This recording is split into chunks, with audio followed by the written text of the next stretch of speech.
네, 이번 시간에는 청소년 근간대 뇌전증, 영어로는 주브나일 마요클로닉 에필lep시에 대해서 알아볼 텐데요. 자, 일단은 뇌전증을 공부하실 때는 항상 이게 제너럴라이즈인지 파셜 타입인지 전신과 부분으로 나눌 수 있어야 되고요. 그리고 그 뇌전증 타입에서 나타나는 어떤 경련 형태, 특징적인 형태를 기억을 하셔야 됩니다. 자, 먼저 마요클로닉이라고 하는 걸 조금 보시면요. 클로닉이라고 하는 건 이완과 수축을 반복하는 형태로 이해를 하시면 됩니다. 자, 보통 간헐적으로 나타나게 되고 이런 패턴이 마이오라고 하는 건 근육의 의미죠. 그래서 근육의 수축과 이완이 이렇게 간헐적으로 나타나는 거죠. 그쵸?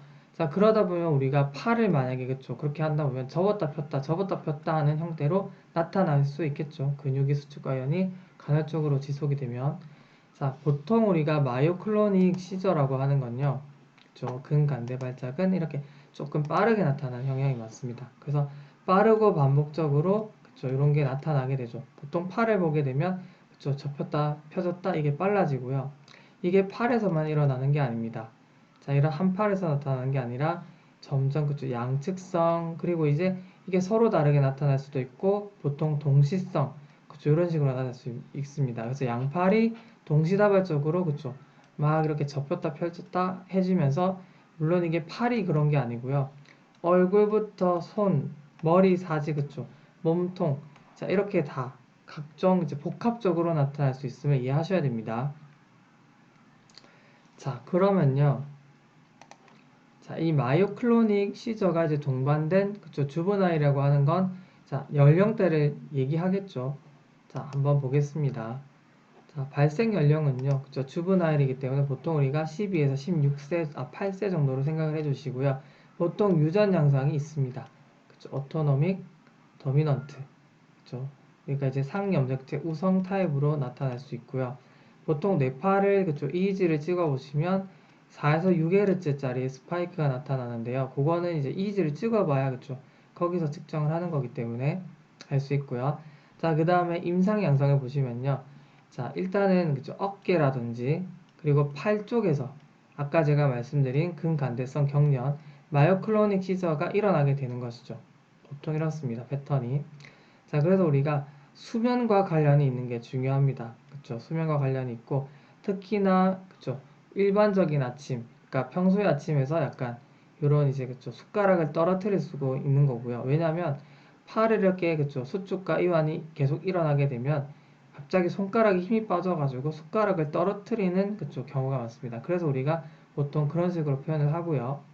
자, 제가 아까 말씀드렸지만, 전신적으로 일어날 수가 있어요. 그래서, 전신 강직 간대 발작 우리가 제너럴라이즈 타입이라는 걸 또 알고 계셔야 됩니다.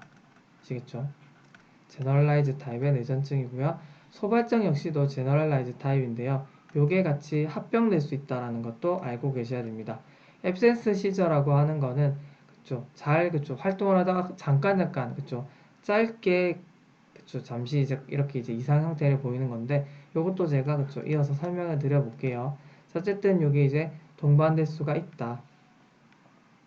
자, 그리고 이렇게 아침마다 이렇게 이제 어깨나 팔 쪽에 경련이 일어나던 사람이 전날 술을 먹거나 굉장히 무리를 했다거나 잠을 잘 못 잤다거나 했을 때 이렇게 본격적으로 나타나게 됩니다. JM이라고 하는 게 그쵸? 그리고 보통 발프로이트를 많이 사용하거든요. 여러분 이제 항뇌전증제도 경련제 이런 것도 공부를 하셔야 되는 게 대부분이 이제 카바마제핀이라든지요. 그리고 페니토인 있죠. 페니토인이나 카바마제핀 이쪽 계열은 보통 부분 발작에서 많이 쓰고요. 그 다음에 발프로이트 같은 경우가 이제 전신적인 그렇죠? 보통 다양한 타입의 형태의 뇌전증에서도 다 효과가 있다라고 보거든요.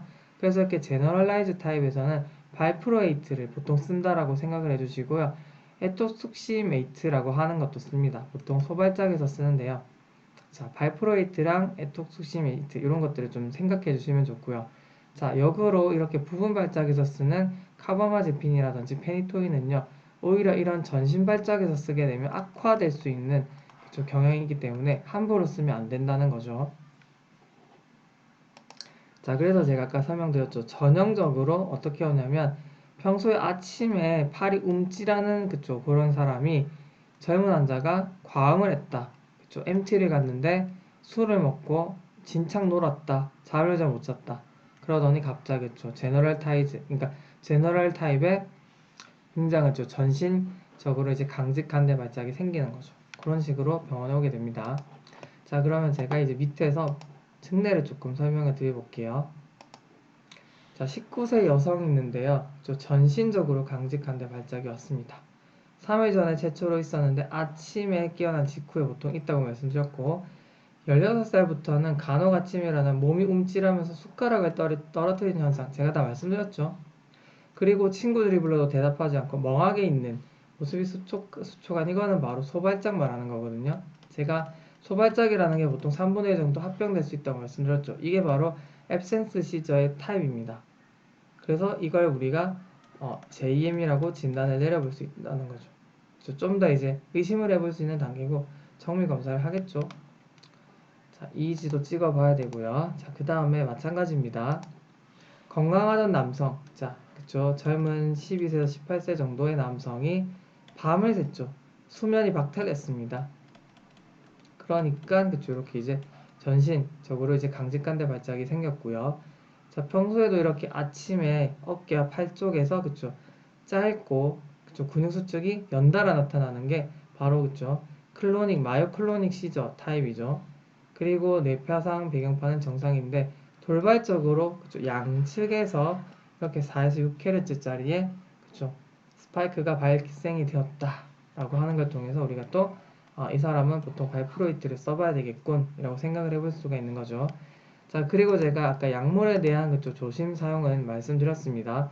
그래서 이런 거 그쵸, 좀 생각해 보시면 되겠습니다. 이거는 그쵸, 제가 조금 자세하게 따로 설명드렸으니까 이렇게 이제 대신할게요. 자, 아까 설명드렸으니까 이렇게 이제 JM에 대해서 설명을 마치겠습니다.